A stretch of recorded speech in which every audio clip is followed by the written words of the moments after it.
Are eyewitnesses reliable?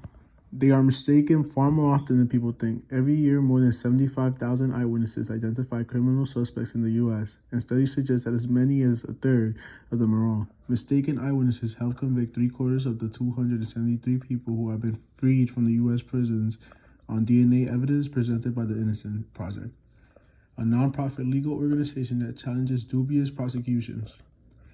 After a comprehensive two-year study of eyewitness testimony, the New Jersey Supreme Court concluded that it often leads to false identifications and recently ordered new rules on how such testimony is treated in the courtroom. Other states are moving in the same direction, and this week, the U.S. Supreme Court will hear a case that may result in the first federal clarification on the use of eyewitnesses in 34 years. Why are so many eyewitnesses mistaken? Human memory is fragile and malleable. More than 2,000 studies on eyewitnesses in recent decades have determined that recollections are prone to decay, distortion, and suggestion. Honest, well-meaning people often simply misremember or misreport what they have seen. In one 1974 experiment, for example, more than 2,000 people have shown a 13-second video clip of a mugging, followed by a 6-man lineup. Just 14% of viewers correctly identified the perpetrator, a success rate lower than that of a random guessing.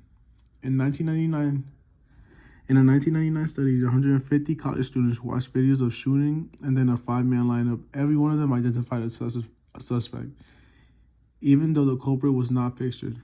Factors such as fear, poor lighting, the presence of weapon during the crime, and the passage of time have all been shown to cause mistakes in identifications. Even when the eyewitness is the victim of the crime, witnesses are particularly inaccurate, studies show, when asked to remember the facial features of someone of a different race.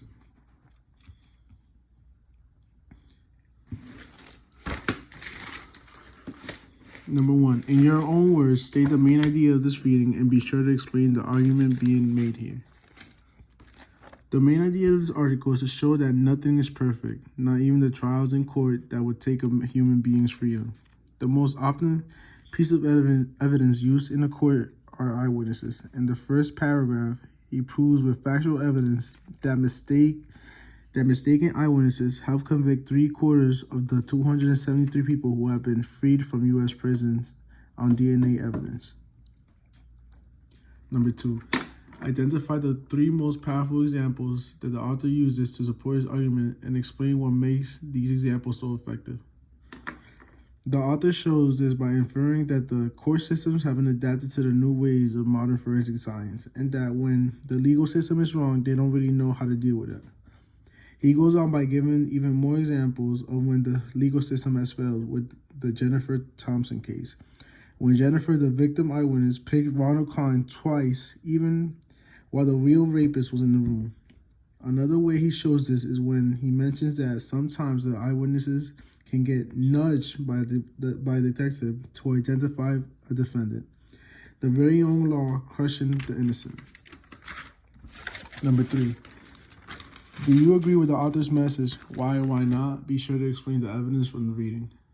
I'm absolutely with the author. The most precious thing we have is time, and it can be bought or sold. The court system has to be damn near perfect and has to want to try to be better every day, so that innocent people wouldn't waste their life in prison in a cell. Number 4, reflecting on the assignment and your reading ability in general, please describe what you see as the biggest strengths and weaknesses as a reader. Give examples from your life to support your response. For example, you could share what you enjoy about reading as well as what struggles you face while reading. I wouldn't say I'm the best reader. I take my time with it. I don't like to rush and end up skipping an important piece of the story. I read manga sometimes, and the best part is looking at the pictures. Obviously, to burn the image in your head so you won't forget it. I try to do the same with books. Also, I read too fast sometimes.